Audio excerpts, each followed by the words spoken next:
Hi. Is it okay now? Can we talk about the weirdness that happened over the past, what seems like a lifetime? 2 years? COVID? Do I have to bleep that word out? Here are the obnoxious COVID phrases I never want to hear again. Thanks for watching Blimey Cow. This episode is sponsored by Unbound and made possible by viewers like you. New normal. This was always a terrifying phrase because people who said it almost seemed like they wanted this to be normal. But all the actual normal people were like, no, actually, this will never, ever, ever be normal. And if you think that it will, you are the one who's not normal. It was also annoying because it felt like someone was dictating to you the terms of your life, your new life. Look, it's tough, but we're all just adjusting to a new normal. I've been tested 3 times today, and I might not even be done. Who decided that this was normal now, though? We're in a pandemic. Right, but like pandemics, they always have a start and an end. Don't say that. This is the first pandemic where we can all work from home. This is the first pandemic where we have pornography. This is the first pandemic where we have the word introvert. Why would you want to give that up? Slow the spread. So, as it turns out, once a highly transmissible virus is in the air, human beings are pretty helpless to stop it. I'm not a scientist. I've never claimed to be. I'm just an observer. I've watched people be really, really, really careful, and they still got the virus. And I've also watched people who didn't take any precautions whatsoever, and they never tested positive. None of this makes any sense. I don't get it. I studied for like 2 weeks straight and I still failed the test. That's because this is a statistics book. It was a history test. And have you seen the videos from China right now? I was just talking to Sarah about this in the car. This is what they want. How is this still going on? I thought they did it right. They stopped the spread. It felt like we knew this was out of our hands, but we couldn't accept that. So we adopted catchphrases to try and kind of like take back some control. If we hold our breath long enough, order takeout, and watch Bridgerton, we can slow the spread. I mean, wow, talk about an easy sacrifice. What a convenient way to feel like you're doing something. Less of this spread, and more of this spread. So responsible and brave. And speaking of security blanket phrases, social distancing. Boy, this phrase kind of just came out of nowhere, didn't it? It was honestly kind of scary how quickly this became such a mainstream phrase in such a short amount of time. Almost like conditioning, but I don't want to lose the normies. We already lost the Chinese market. Honestly, I think of all the things that happened during this time, history will be the least forgiving of social distancing. And there were these stickers on the ground you had to stand on them when you were in line at the store to keep each other There was apart. like plexiglass everywhere, like between you and the cashier, and it was great. I didn't go along with any of it. It was also dumb. Yeah, I didn't either too. It's really funny though, because I went back to your Facebook from 2021, 20. I scrubbed mine. It's gone.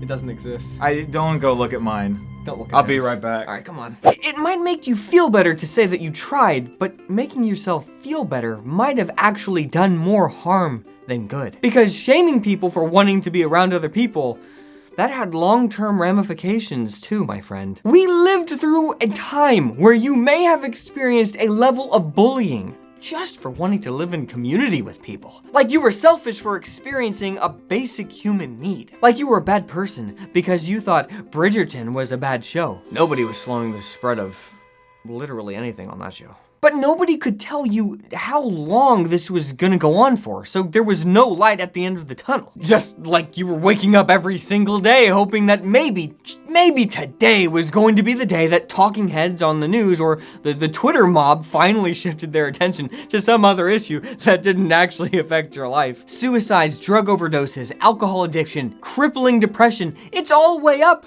Can't imagine why. Yeah, because there was a pandemic. And everyone was sad. Do you not live in the same reality as the rest of us do? Like, I'm genuinely asking. It's the only thing that That makes sense. Now get off of my show. My truth is that I like being around people. Sue me. I like spending time face to face. I enjoy good conversations, and I am valid. My feelings, they are valid, that they matter. My mask, your mask. Hey! Where's your mask? It's not my mask. You're coercing me into wearing it. I hate this language. It's like a mask it's some kind of extension of myself. It's like Joel Osteen holding up a Bible. This is my mask. It says I'm a virus vector. You might unintentionally kill me if I take it off. Amen. And look, I get it. You went along with this whole thing because you didn't want to look like one of those people making a big deal about not wearing one. I get it. But look, we're over 2 years into this, and they're still trying to mask toddlers in some areas of the country, okay? It's fine to say that they've gone too far now. You don't look obnoxious saying that anymore. It's safe to come out. And speaking of that, I just want to say something to every one of you who felt like you weren't allowed to talk about how you were feeling. Yes, this was weird. Yes, a lot of it was wrong. If it made you feel horrible and alone and scared, that means you're normal. Maybe we haven't made it very clear on this channel, but this whole thing really messed us up too. So we tried to come on here and let you know it's all going to be okay in the end, because we were telling ourselves the same thing. Sometimes society has to go completely off the rails, as we've seen, so that we can get to a better normal than the normal we had before. The normal that wasn't actually normal because it allowed this kind of thing to happen in the first place.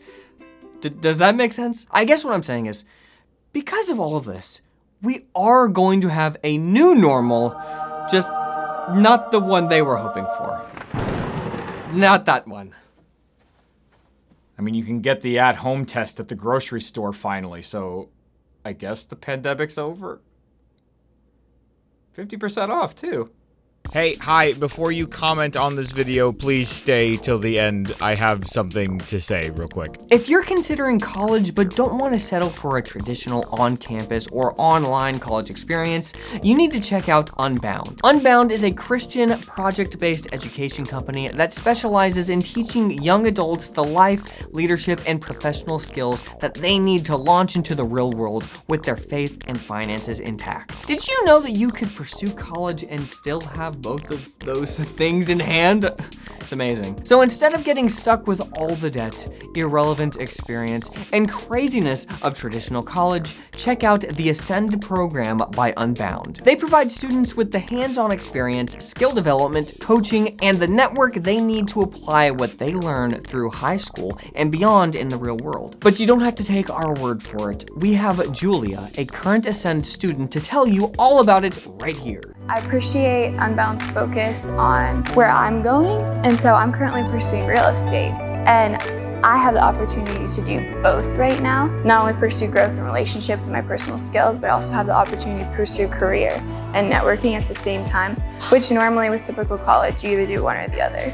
And so right now I'm able to invest in myself, which in the long term helps me to better invest in others. So to recap, you'll be able to get hands-on experience in fields you're interested in while you're pursuing an accredited bachelor's degree through one of Unbound's 6 partner schools. The cost of enrollment goes up $250 May 1st, and you can save an additional $100 if you book a free consultation with the Unbound team by April 22nd. For more information on how to truly use your education in the real world and to hear from more students like Julia, visit beunbound.us/Blimey Cow. Hi, I anticipate that this comment section might get kind of spicy, so instead of that, let's just talk about something else. Here's my question for you. What is something positive that you have taken away from the last 2 years? That's it. Comment below. Let me know.